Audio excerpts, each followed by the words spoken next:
Now what is inversion of temperature?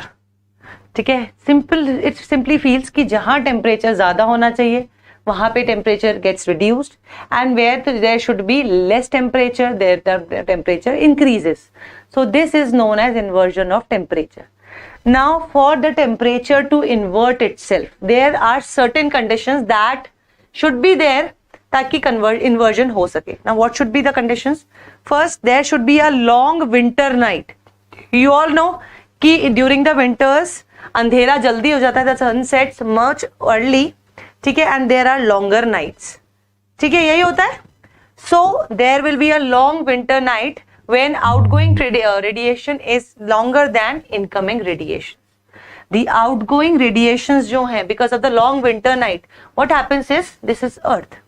During the day it absorbs. ठीक है, it absorbs.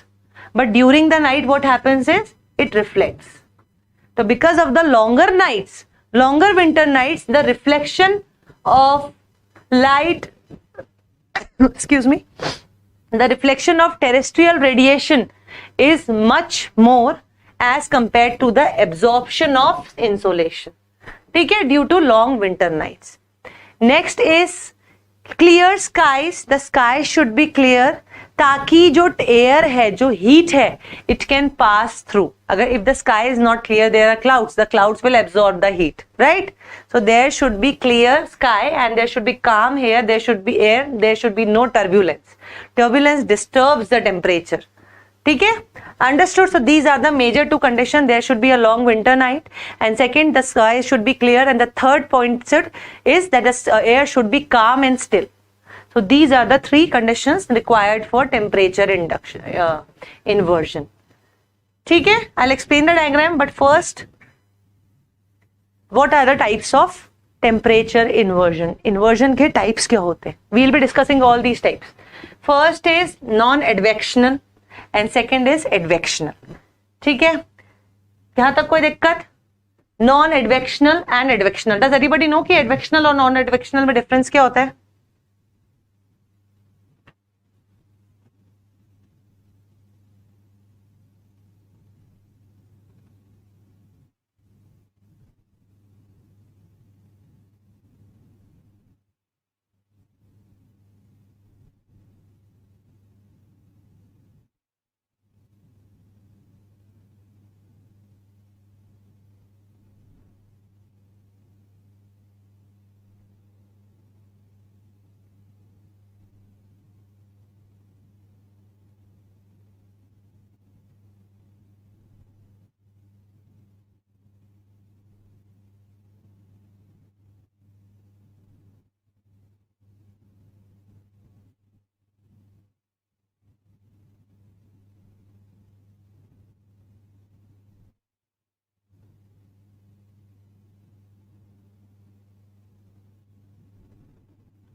ठीक है, very nice, very nice.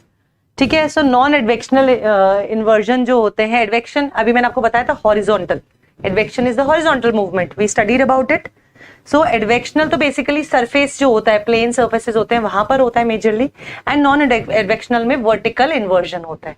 ठीक है, so there will be vertical inversion. ठीक है, now non advectional inversion includes radiation inversion and subsidence inversion. ठीक है, रेडिएशन मीन्स गोइंग अप, ठीक है, and subsidence means going down. ठीक है, and in the advectional there will be valley inversion and frontal inversion that we are going to discuss. ठीक है, तो first let us discuss the non advectional inversion. ठीक है, so what is non advectional inversion? I told you. Now that's first part is radiation, ground और surface temperature inversion. जब surface का temperature जो है वो इन्वर्ट हो जाता है, ग्राउंड इन्वर्जन. ठीक है, so when air comes in contact with the colder surface and becomes cooler than the overlying air. So what happens? Ki this is the surface of earth, the air temperature, this is the air temperature, air is a poor insulator of heat. ठीक है, now what happens when the air comes in contact? ठीक है, sorry, air is a poor conductor of heat. So when this air comes in contact with the surface, and as the surface is very cold, so what happens is near the surface it also becomes cold. So what happens in the radiation inversion, ठीक है, या ground inversion, the air when it comes in contact with the ground surface, because of the cold nature of the ground surface, this air also becomes very cold. ठीक है, but the air above it is comparatively hotter. ठीक है, because of the cold ground, उसके contact में जो air है, just पास में जो air है वो तो cold हो गए, but the air above it is comparatively hotter. So it happens majorly in the upper latitude regions, the upper latitudes. ठीक है, the temperate latitudes और the subpolar latitudes, वहां पर ये majorly देखने को मिलता है. कोई confusion? Any confusion, anybody?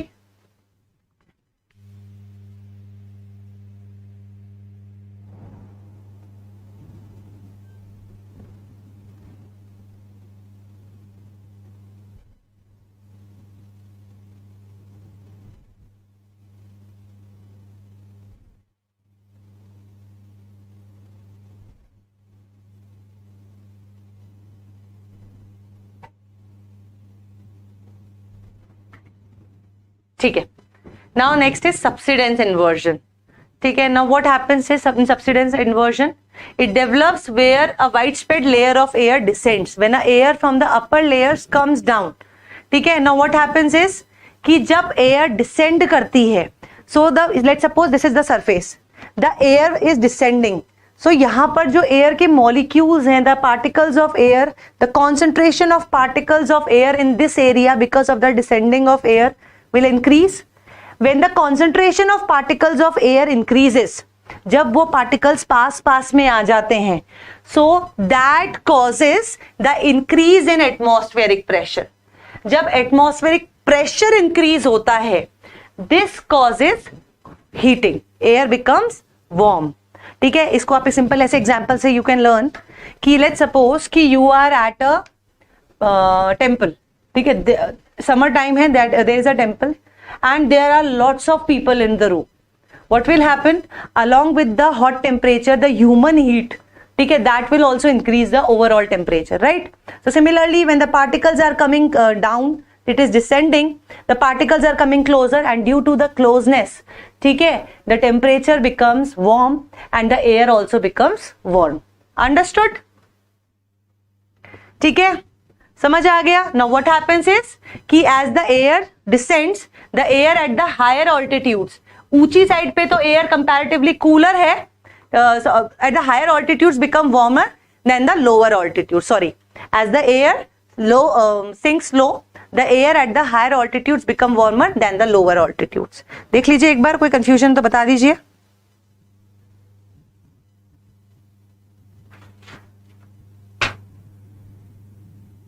Subsidence inversion समझ आ गया.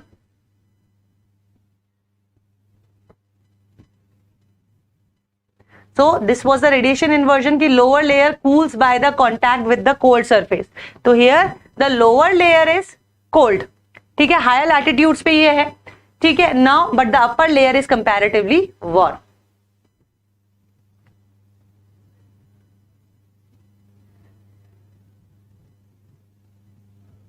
I'll explain the second part to you again. Let's suppose, see, let's suppose this is a hill.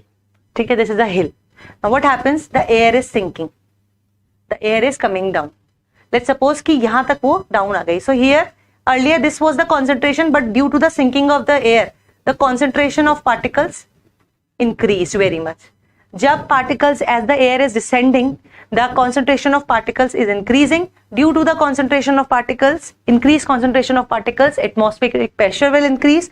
When the atmospheric pressure will increase, the air will become warm, and these high altitude areas will become comparatively warm, right? Because of the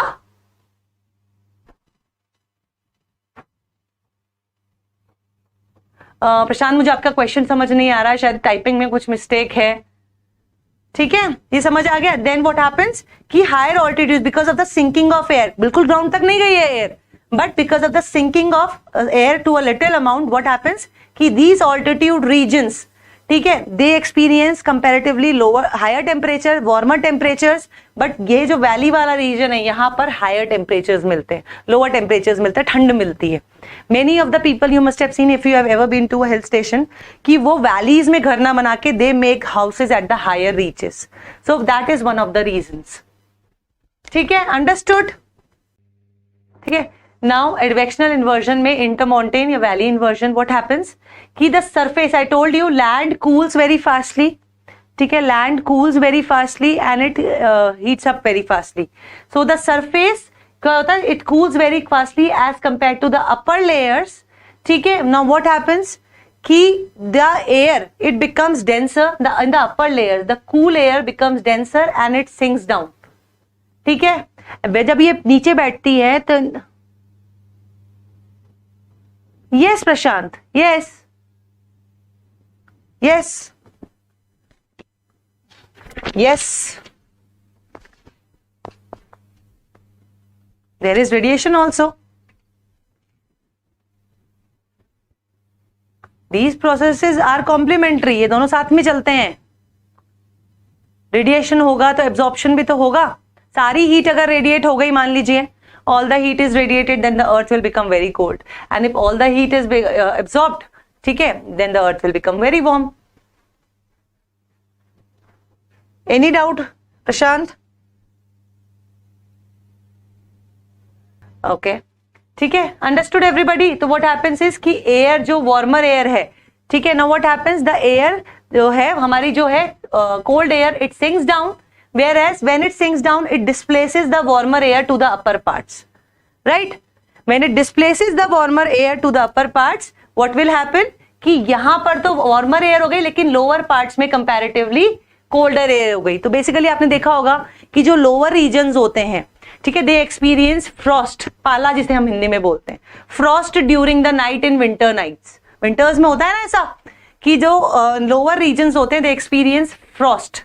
ठीक है, so that is responsible for that because of the sinking of cold air from upper reaches and the displacement of warmer air from the lower reaches. Understood everybody? Understood everybody? ठीक है, now next is frontal and cyclonic inversion. ठीक है, so there are two types of air fronts.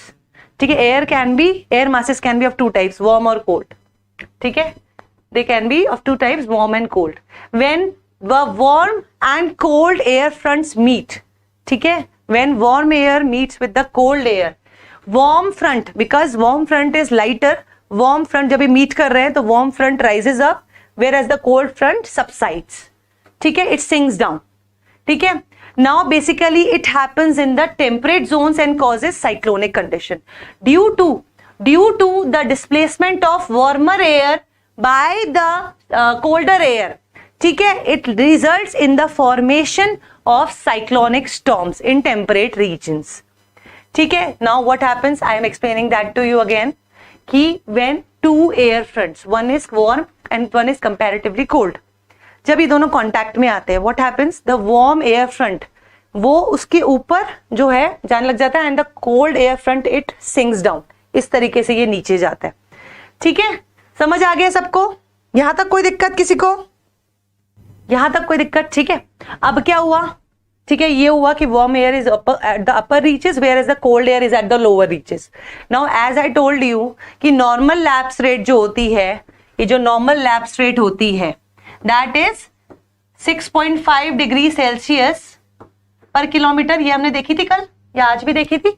Now what happens कि as the temperature as we go up, here there is warmer air and here there is colder air, the temperature should decrease as per normal rate, lapse rate, but what is happening कि here the temperature is low, यहाँ पे low है, लेकिन because of the warmer air present the temperature here is comparatively high, so it reverses the normal lapse rate, right? So this is known as frontal or cyclonic inversion. कोई दिक्कत किसी को?